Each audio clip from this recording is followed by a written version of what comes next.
యాత్రికుని ప్రయాణం జాన్ బెన్యన్ మొదటి భాగము.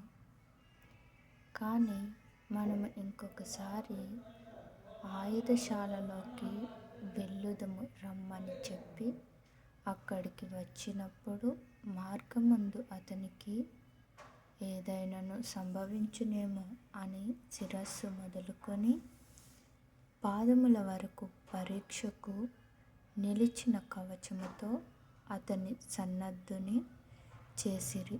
అతడు అలాగున యుద్ధ సన్నద్ధుడై తన స్నేహితులతో కూడా ద్వారమునొద్దకు బయలుదేరి వచ్చెను. అక్కడ అతడు ద్వారపాలకుని చూచి, యాత్రికుడు ఎవడైనను ఈలాగున దాటి వెళ్ళుట చూచితివా అని అడిగెను. అందుకు ద్వారపాలకుడు, చూచితినెను. క్రైస్తవుడు అతడు నీకు తెలిసినవాడా అని అడిగినందుకు ద్వారపాలకుడు, నేను అతని పేరు అడిగితిని, అతడు విశ్వాసి అని చెప్పెను. క్రైస్తవుడు, ఓహో, అతని ఎరుగుదును, అతడు నా పట్టణపు వాడును నా పొరుగువాడును నైయున్నాడు.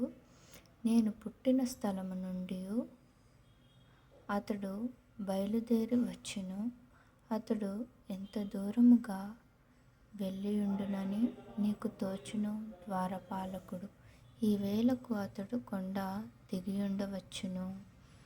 క్రైస్తవుడు, మంచిది, దయగల ద్వారపాలకుడా, ప్రభువు నీకు తోడయుండి నీవు నా యెడల చూపిన ఉపకారమునకు ప్రతిగా నీ సమస్త భాగ్యమును మరి ఎక్కువ చేయుగాక అని క్రైస్తవుడు అతన్ని దీవించి ప్రయాణమై వెళ్ళెను. కానీ వివేకి, భక్తి, ప్రేమావతి, సుబుద్ధి కొండ దిగువరకు అతని సాగనంపవలెనని కోరి వారు కలిసి కొండ దిగు చోటుకు చేరు వరకు తమ పూర్వ సంభాషణ ఇంకా కొనసాగుచూ నడిచిరి.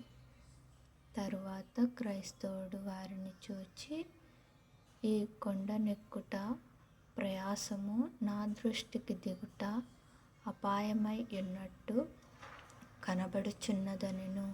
అందుకు సుబుద్ధి, అవును, అట్లే ఉన్నది. నీవు ఇప్పుడు దిగుచున్న ప్రకారముగా ఎవడైనను కాలు జారక కుందను లోయలోకి దిగుట కఠినమే కదా అనెను. అప్పుడు వారు, అందుచేతనే మేము కొండ దిగుమట్టుకు నిన్ను సాగనంప బయలుదేరి వచ్చితిమనిరి. కాబట్టి అతడు బహు జాగ్రత్తగానే దిగ మొదలుపెట్టెను. అయినను 1-2 మారులు అతడు కొంత మట్టుకు జారి పడబోయెను.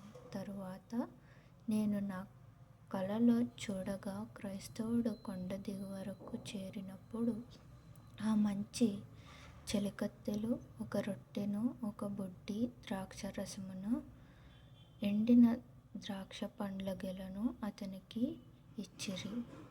అప్పుడతడు త్రోవను వెళ్ళెను.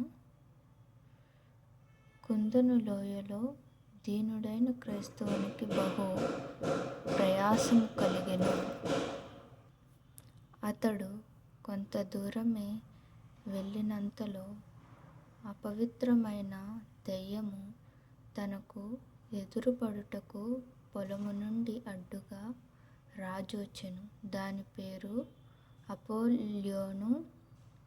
దానిని చూచి క్రైస్తవుడు భయపడుటకు ఆరంభించి, తిరిగి వెళ్ళనా, నిలిచియుండనా అని తన మనస్సున యోచించెను. అయితే తన వీపుకు కవచము లేదని జ్ఞాపకము చేసుకొని, దీని తట్టు నా వీపును తిప్పితే అది మరి సులువుగా తన బాణములతో నన్ను కొట్టి పొడిచివేయుటకు మంచి సమయము దానికి దొరుకుననుకొని తెగువ చేసి దానికి ఎదురుగా నిలువనుద్దేశించెను.